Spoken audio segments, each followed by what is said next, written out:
delegations this evening, and we have one person on the speakers list, Julie Malott from Kitchener-Waterloo.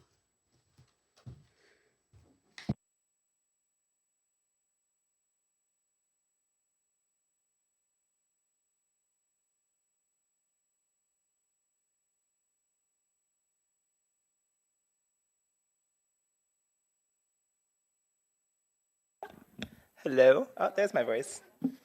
Lovely. Everybody's different, you know?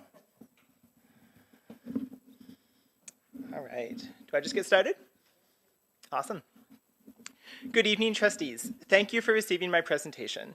While I'm not a resident of Essex, I attended this evening representing a group of local parents who have asked me to speak on their behalf regarding the mental health and social transition of LGBT students within your schools. Let me first share a bit about myself. I am a transgender parent of a high school student in Waterloo region. Over the past year, I have had the opportunity to work alongside parents and trustees in boards including Ottawa, Toronto, Halton, and Waterloo region. I am also a member of a coalition of doctors, psychiatrists, medical researchers, and other stakeholders who hold concern with mental health and physical well-being of transgender students. Those who work with children are in agreement that we have encountered a rapid degradation of mental health across the board over the last 30 years. This spans beyond the education system and can be attributed to excessive use of cell phones and social media, amongst other factors. It is also well established that the LGBT students face higher rates of mental health issues than other students. This was addressed by Stephen Lecce, our Minister of Education, just yesterday during a press conference. Why is this? It would be easy to presume that this is a result of bullying and lack of acceptance of diverse identities. Those are factors, and I'm encouraged to see that this board has a heart to reduce and eliminate hate towards all marginalized individuals. Tonight, however, I wish to raise consideration with respect to social transition in schools, and specifically transition done without parental involvement, and the potential deleterious effect this has on mental health. Identity is core to young and old alike, and for a child, conceptualization of identity is especially unstable. Children find identity in their friendships, hobbies, and interests, life successes, religion, personal characteristics, and more.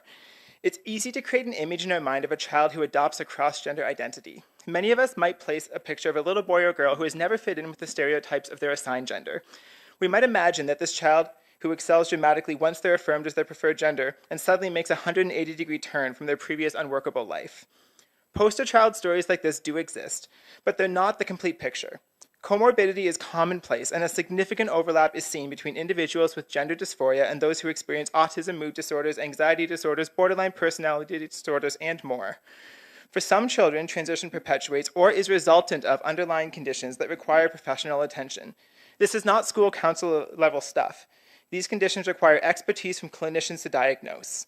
In this school board, the mental health of students who assert to be transgender is not handled appropriately because you have a policy which prevents parents from knowing about a social transition.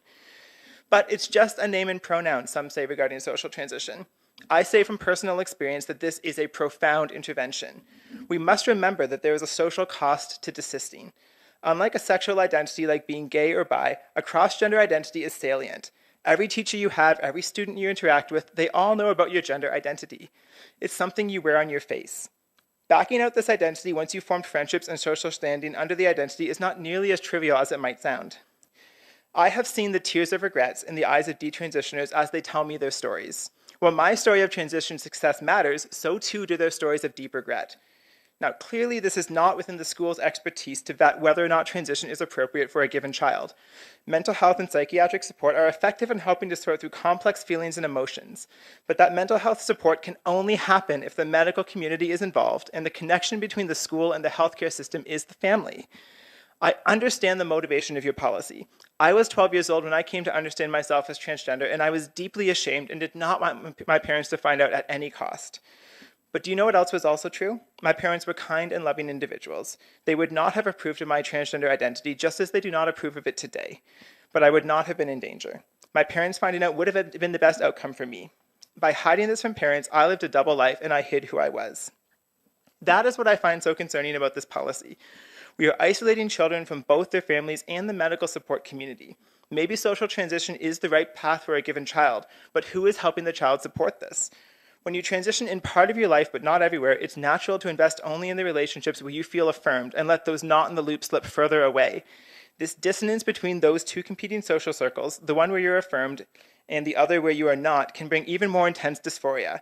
Identity is complicated and transition is complicated. This is simply beyond the expertise of a school board to handle, and this is why the medical community and the family needs to be involved. And I spoke faster than I expected to because I'm done.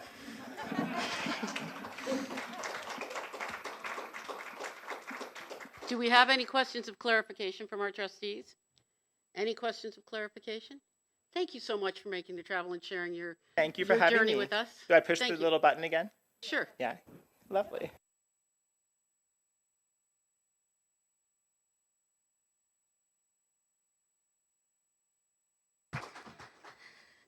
Do we have any new business this